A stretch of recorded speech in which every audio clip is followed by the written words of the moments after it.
네, 글로벌 증시 주요 이슈 확인해 보도록 하죠. 보도국 조연 기자와 함께하겠습니다. 안녕하세요. 안녕하세요. 네, 세계 증시 어떤 이슈들이 있었는지 확인해 볼까요?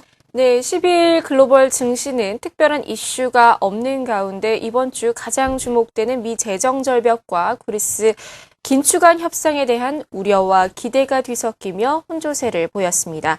뉴욕 증시는 이른바 베테랑 데이죠. 채권 시장이 재향 군인의 날로 휴장하면서 전체적으로 거래량이 많지 않았는데요.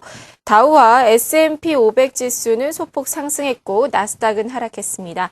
유럽은 독일을 제외한 주요 증시가 하락 마감했습니다. 오늘의 해외 주요 이슈들 호재와 악재로 나눠 살펴보겠습니다. 먼저 호재성 제로입니다. 버락 오바마 미 대통령이 재정절벽 해법을 위해 의회와의 논의에 앞서 재계와 대중들을 상대로 지지를 호소하는 등 속도전을 펼치기로 했습니다. 그리스의 긴축 이행 시한을 2년 연장하는 경우 326억 유로, 우리 돈으로 45조 원의 추가 자금이 필요하다는 분석이 나왔습니다. 구체적인 조사 결과가 나오며 그리스 긴축안 합의에 진전이 있다는 기대감이 높아지고 있습니다. 최근 북미를 중심으로 불고 있는 셰일 오일 붐 덕분에 2020년이면 미국이 사우디아라비아를 제치고 세계 최대 산유국이 될 전망입니다. 다음은 악재성 요인입니다. 국제신용평가사 무디스가 주요 20개국 G20 성장률 전망치를 모두 하향 조정했습니다. 유로존 경기 침체 심화와 미국의 재정 절벽, 세계 교역 감소가 주된 요인이었습니다. 일본의 3분기 성장률이 작년 대지진 이후 가장 큰 폭으로 줄어들어 일본 경제가 본격적으로 침체 국면에 접어든 게 아니냐는 관측이 나오고 있습니다. 스페인 정부와 은행권이 최근 강제 퇴거로 인한 자살이 잇따르자 특단의 대책을 검토하고 나섰습니다. 네.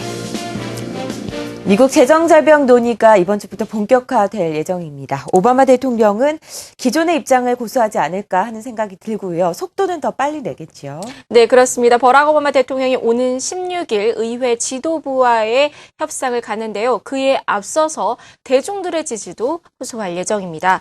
먼저 현재 언론에 따르면 13일이죠. 현재 시간 13일 미 노동계와 노동계 지도자들과의 면담을 시작으로 14일에는 재계 최고 경영자 들과도 회동을 갖고 재정절벽 해결을 위한 자신의 제안을 지지해 줄 것을 요청할 계획인데요. 사실 지난해 여름 정부 채무한도 상한 상향을 놓고 의회와의 협상에만 치중하다가 실패했던 경험이 이 같은 전략을 내놓게 했습니다. 이번 재선 성공이 재정적자 감축을 위해 일부 세금 인상이 불가피하다고 대중들이 인지하고 있음을 보여준다고 주장할 것으로 보이는데요. 현재 오바마 대통령은 재정지출 삭감과 부유층에 대한 세금 인상 등을 통해 재정 적자를 줄이는 방안을 제안하고 있죠. 공화당 내에서도 세수 인상 반대에서 한 발 물러나서 공제 혜택을 제한하는 등의 방법으로 협상을 진행하자는 움직임을 보이고 있어 이번 주 재정 절벽 논의가 어떻게 흘러갈지 주목됩니다.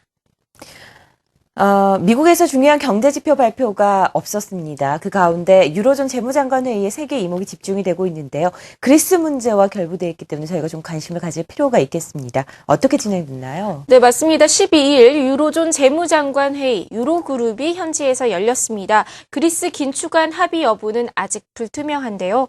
하지만 한 소식이 전해지긴 했는데 이 소식이 유로존과 국제통화기금 IMF가 오는 2020년까지 그리스가 달성할 부채의 비율을 놓고 이견을 나타내고 있다는 소식입니다. 단편적으로 보자면 내일 끝나는 이번 회의에서 결론이 나오기는 조금 어려워 보입니다. IMF는 트로이카 채권단이 중기적으로 그리스의 부채 수준이 지속 가능한 수준으로 회복될 것이라고 확신하지 않는다면 그리스에 대한 자금 지원을 중단하겠다라고 밝혔는데요. 이번 주 금요일이죠. 16일 50억 유로 규모의 국채를 상환해야 하는 그리스로서는 추가 자금이 지원되지 않는다면 현금이 바닥나고 국가 부도로 이어지는 것은 불가피합니다. 현재 IMF는 그리스 부채에 대한 공적 채권단의 헤어컷을 통해서 그리스 부채를 관리 가능한 수준으로 끌어내릴 수 있다고 주장하지만 좀처럼 이견이 좁혀지지 않는 모습입니다. 아마도 이번 주말쯤 재무장관 회의가 다시 열려서 새로운 협상을 이어갈 수도 있습니다. 네, 지금까지 글로벌 경제 주요 이슈였습니다.